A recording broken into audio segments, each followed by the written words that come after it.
Hello everybody, it's Danny Watney with Primo RV in Sunset, Louisiana.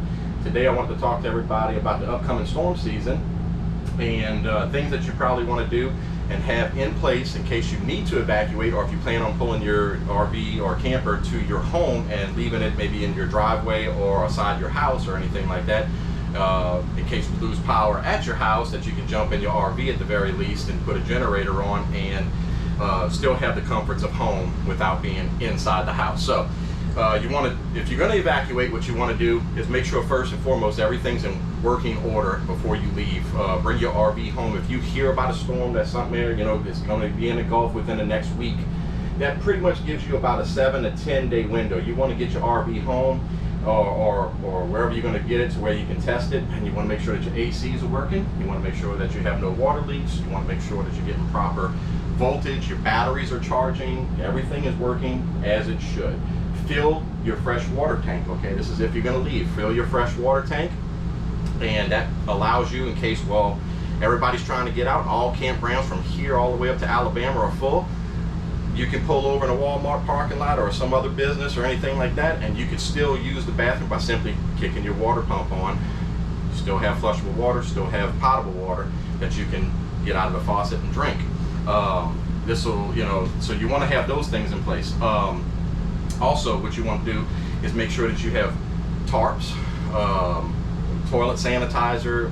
You want to have a first aid kit on hand, a lot of non-perishable food, all your important documents. Make sure that you try to bring those along in your RV with you. You don't leave that back at home or anything like that.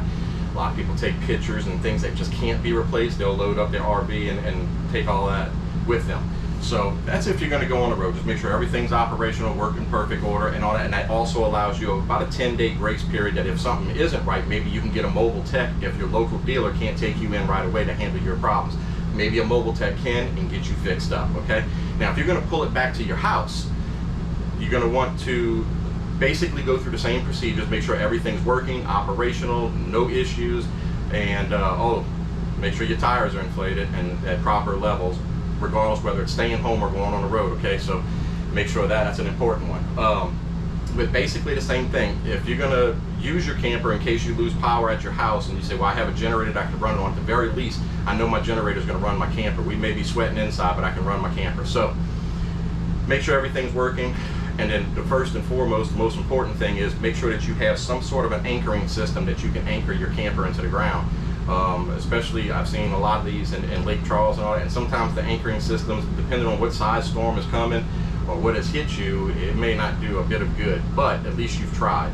But for maybe tropical storms, hurricane ones, maybe a 2 and all that, if you are going to pull this thing at your house and have it sitting there as a backup home, some kind of a anchoring system to go into the ground, and make sure that you're throwing straps over it. Do not ratchet strap it to where it's going to crush any of your roof or anything like that. And also remember that the ratchet straps, if winds get high enough, will vibrate and they'll cause damage to the roof, possibly long term or until you can get it to a dealership.